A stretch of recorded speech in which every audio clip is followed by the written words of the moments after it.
Hi friends, ఎలా ఉన్నారు? ఇప్పుడు మనం కొన్ని టాపిక్స్ గురించి తెలుసుకుందాం.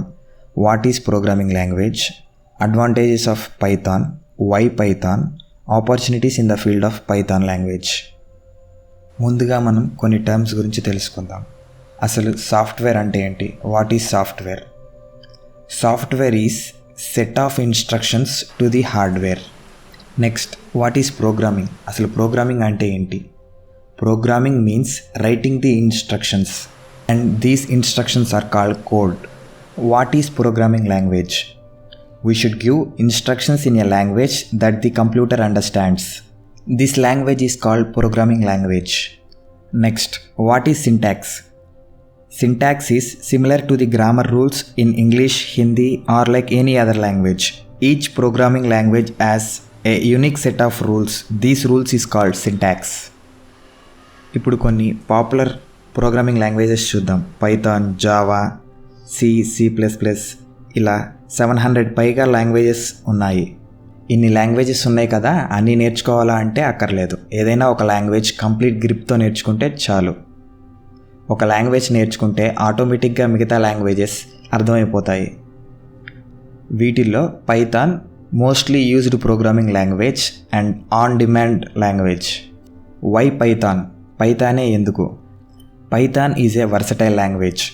It has applications in almost every field like AI, artificial intelligence, machine learning, big data, game development, smart device, internet of things, back end development, ఇలా అన్ని ఫీల్డ్లో ఈ పైథాన్ లాంగ్వేజ్ ఉంది. Major tech companies use Python extensively like Google, Facebook, Instagram, Microsoft, Amazon, Netflix, Spotify, PayPal, ఇలా almost every company uses the Python programming language. మీకు doubt రావచ్చు, అసలు నేను పైథాన్ నేర్చుకుంటే ఏం జాబ్ చేయాలి? ఇప్పుడు మీకు డౌట్ రావచ్చు, అసలు పైథాన్ నేర్చుకుంటే ఎలాంటి రోల్స్ ఆర్ ఎలాంటి టైప్ ఆఫ్ జాబ్స్ వస్తాయని. ప్లెంటీ ఆఫ్ ఆపర్చునిటీస్ ఉన్నాయి. Like data scientist, machine learning engineer, Python developer, data analyst, software development, ఇలా ఆల్మోస్ట్ చాలా ఉన్నాయి. ఇప్పుడు అసలు అవుట్కమ్కి వద్దాం. శాలరీస్ ఎంత ఉంటాయి?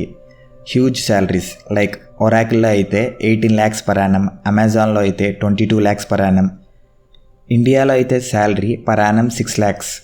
Average base salary in the US is $91,000. అదే మన ఇండియన్ కరెన్సీలో 66 lakhs. అండ్ గూగుల్లో అయితే 1 crore వరకు ఉంది. అండ్ మనం ఇండియాలో ఉండి కూడా రిమోట్ జాబ్స్ చేయొచ్చు ఆర్ యూకే బేస్డ్ కంపెనీస్లో. మా ఛానల్ మీకు కనుక ఉపయోగపడిందంటే లైక్ చేయండి, షేర్ చేయండి. మీలాగే డౌట్ ఉన్న వారికి ఉపయోగపడుతుంది. కామెంట్స్లో మీకు ఇంకా ఏమన్నా డౌట్స్ ఉన్నా ఆర్ నేను చెప్పిన దానికి ఇంకా యాడ్ చేయాలన్నా కామెంట్ చేయండి.